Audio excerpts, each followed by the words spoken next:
Excelente, amigo. Buenas noches, hermanos. Muchas gracias por esperar el tiempo. Hay aquí un poquito de tiempo. Tenemos aquí un problema, pero gracias a Dios por un miércoles más que tenemos la oportunidad de estar nuevamente como iglesia orando, compartiendo nuestros motivos de oración.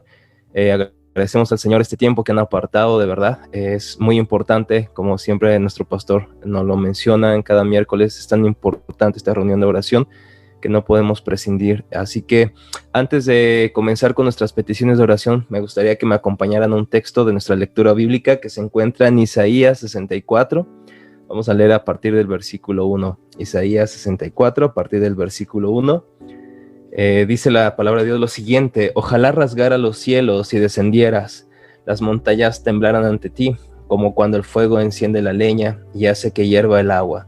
Así darías a conocer tu nombre entre tus enemigos y ante ti temblarían las naciones. Hiciste portentos inesperados cuando descendiste, ante tu presencia temblaron las montañas.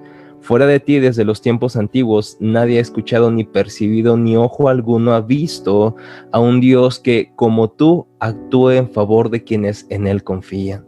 Sales al encuentro de los que alegres practican la justicia y recuerdan tus caminos. Pero te enojas y persistimos en desviarnos de ellos. ¿Cómo podremos ser salvos? Todos somos como gente impura, todos nuestros actos de justicia son como trapos de inmundicia. Todos nos marchitamos como hojas, nuestras iniquidades nos arrastran como el viento. Nadie invoca tu nombre, ni se esfuerza por aferrarse a ti, pues nos has dado la espalda y nos has entregado en poder de nuestras iniquidades. A pesar de todo, Señor, tú eres nuestro Padre. Nosotros somos el barro y tú el alfarero. Todos somos obra de tu mano. No te enojes demasiado, Señor. No te acuerdes siempre de nuestras iniquidades. Considera, por favor, que todos somos tu pueblo. Vamos a leer hasta este texto y me gustaría brevemente meditar con ustedes en estos pasajes que encontramos en nuestra lectura bíblica, y me gustaría llamar la atención antes de pasar a mencionar estos puntos, justamente el contexto de este pasaje. El contexto es: el pueblo de Israel está siendo oprimido por sus enemigos. Recuerden que el Señor una y otra vez está recordándole a su pueblo su gracia, que regresen a Él, que se vuelvan a Él, que renuncien de su camino, renuncien de sus iniquidades, de su rebeldía. Aquellos que ya están leyendo el libro de Isaías, que ya están en la recta final, y pueden leer a los demás libros proféticos, se darán cuenta que es el mismo patrón. Siempre el pueblo se rebela en contra de Dios. Dios les promete, por así decirlo, un momento de juicio, pero aún les extiende su gracia. Esperamos que el Señor destruya, pero sigue extendiendo su gracia una y otra vez hacia el pueblo rebelde, al pueblo terco que siempre está de alguna manera dándole la espalda a Dios, yendo con otros ídolos, buscando su esperanza, su salvación en otros lados. Y nuevamente el Señor, aquí hay un pasaje que realmente me llama mucho la atención, porque en medio de esto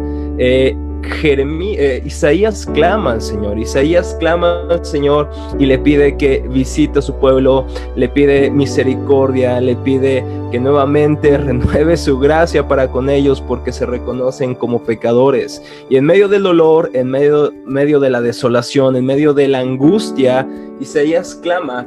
Y me gusta mucho lo que dice el versículo 3. Dice: hiciste portentos inesperados cuando descendiste. Ante tu presencia temblaron las montañas. Fuera de ti, desde tiempos antiguos, nadie ha escuchado ni percibido, ni ojo alguno ha visto a un Dios que, como tú, actúe en favor de quienes en él confían. Dice Isaías, realmente su confianza no está en su oración, no está en sus obras, no está en su justicia. Inmediatamente recuerda y hace mención al Señor que no hay Dios como Él, que ayude, actúe en favor de los que en Él confían. ¿Por qué dice Isaías que no se había escuchado desde hace mucho tiempo, o en tiempos antiguos no había un Dios que de alguna manera obrara en favor de los que confían en Él?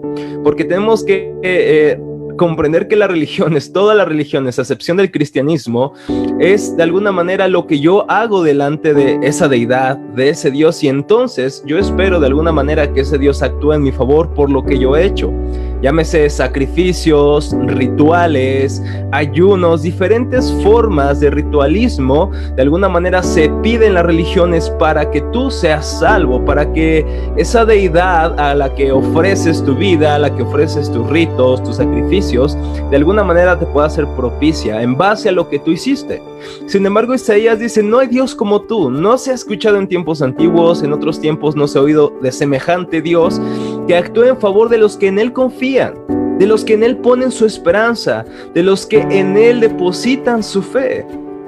No es un Dios que de alguna manera nos pida sacrificios humanos, nos pida sacrificios de alguna otra manera para de alguna manera ganar su favor, sino que es ese Dios, el Dios de las Escrituras, el único Dios verdadero que nos otorga su gracia no en base a nuestros méritos, no en base a nuestros sacrificios, no en base a nuestra belleza, no en base a nuestra inteligencia, sino que nos otorga su favor en base a su gracia únicamente.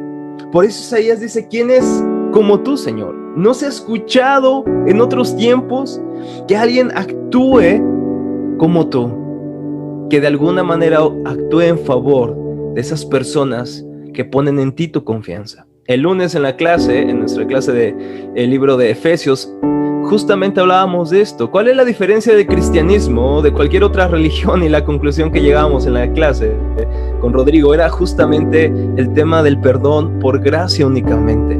Eso es lo que hace diferente al cristianismo de cualquier otra religión. Alguna vez C.S. Lewis, el escritor de los libros de Narnia, fue invitado a una convención de religiones y se estaba discutiendo el tema de la diferencia que había en el cristianismo de todas las religiones. Es decir, ¿qué es lo que hacía diferente al cristianismo de cualquier otra religión? C.S. Lewis respondió inmediatamente, la gracia. En ninguna religión, decía C.S. Lewis, se promueve o se predica la salvación por gracia. Siempre es algo lo que debemos hacer para que la deidad calme su furor. El cristianismo nos dice, desiste de tus obras, desiste de lo que puedes hacer, porque incluso lo máximo que puedes hacer son como trapos de inmundicia, como dice Isaías. No puedes ganar tu salvación por lo que haces, sino al depositar tu confianza en lo que Jesucristo hizo. Por eso Isaías se sorprende y dice, ¿quién es como tú, Señor? ¿Quién es como tú? Y todo está bien aquí hasta que avanzamos en el versículo 5.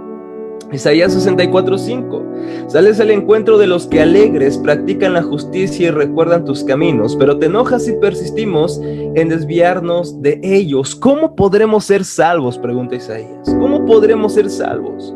Todos somos como gente impura, todos nuestros actos de justicia son como trapos de inmundicia, todos marchitemos como hojas, nuestras iniquidades nos arrastran, como el viento nadie invoca tu nombre, ni se esfuerzan por aferrarse a ti, pues nos has dado la espalda y nos has entregado en poder de nuestras iniquidades. Isaías nos mete en un problema, porque el versículo dice, tú sales al encuentro de aquellos que practican la justicia y recuerdan tus caminos, pero te enojas si persistimos en desviarnos de tus caminos. Por eso Isaías dice, ¿quién puede ser salvo?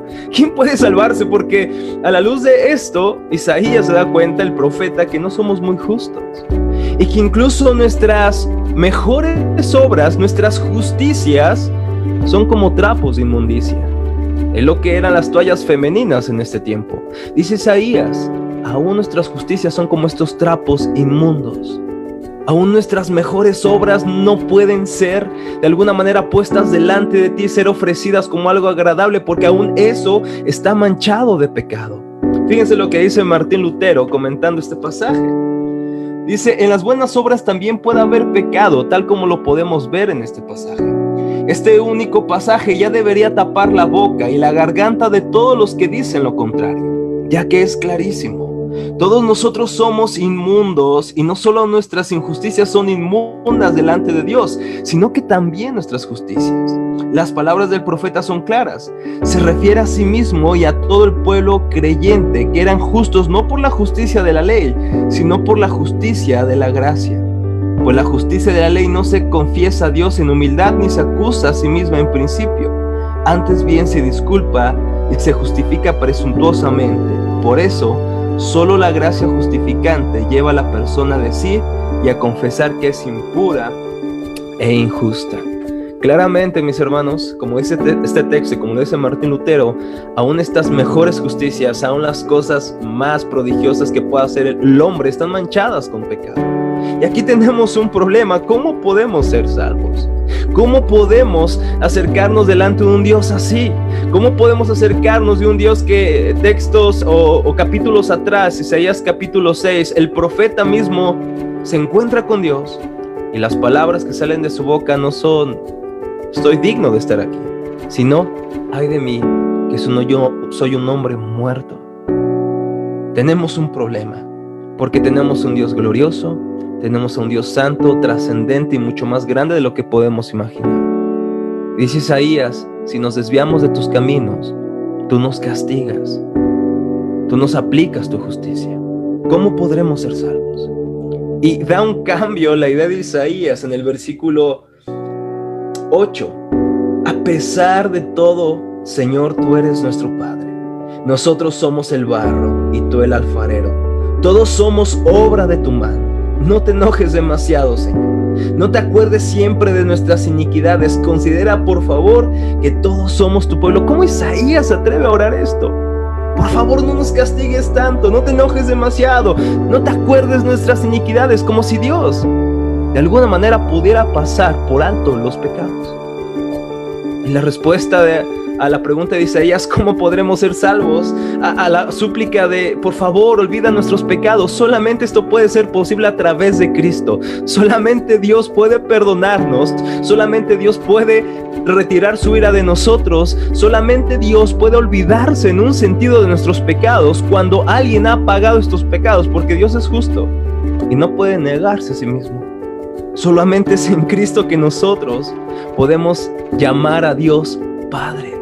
Es lo que hace Isaías. Es algo muy extraño en la literatura rabínica encontrar esta palabra refiriéndose a Dios Padre. Sí, el Señor, sí, el Santo, pero decirle Padre a Dios era una palabra sumamente extraña. Pero ¿qué es lo que dice J.I. Packer? Dice, un cristiano es aquel que tiene a Dios por Padre. ¿Por qué Isaías y por qué nosotros podemos llamar a Dios Padre esta noche? ¿Por qué podemos referirnos a Dios y dirigir nuestro corazón delante de Él en nuestras oraciones, confiando no solamente que es poderoso, sino que Él es también amoroso y que concederá las peticiones que hagamos según Él le parezca y según lo que sea mejor para nosotros, actuando no solamente como un Dios Padre todopoderoso, sino también como un Padre bueno y que nos ama? Pero esto no sería posible si nuevamente no es por Jesucristo. Así que, mis hermanos, nuevamente renovemos nuestra confianza en el Evangelio. ¿Cuál es tu seguridad este día? ¿Acaso dependerá de tus temores? ¿Acaso tu vida dependerá de tus angustias, de tus aflicciones, de tus dolores, de tu enfermedad? ¿En quién pondrás tu esperanza? ¿En quién pondrás tu esperanza en esta noche que estemos orando? Vamos solamente a Dios como un Dios poderoso, como un Dios que puede hacer muchas cosas, pero vayamos también a Dios como un Padre, que Él dará, nos contestará o de alguna manera negará nuestras oraciones, porque Él es un Padre bueno, misericordioso. Nuevamente, mis hermanos, pongamos nuestra esperanza en el Evangelio. ¿Qué es lo que te angustia hoy? ¿Qué es lo que tienes temor? ¿Qué es lo que más de alguna manera te pone ansioso? Nuevamente recuerda que Dios es tu Padre y esto solamente es por Cristo Jesús. No es por nuestras obras, no es por lo que hagamos, ni siquiera por la arquitectura de nuestras oraciones. Es por la justicia de Cristo. Es por eso que el Padre nos oye, nos muestra su favor y Él hará conforme a su propósito, porque Él nos ama. Y si Él nos ama, entonces todas las cosas que sucedan en nuestra vida, mis hermanos, serán para bien.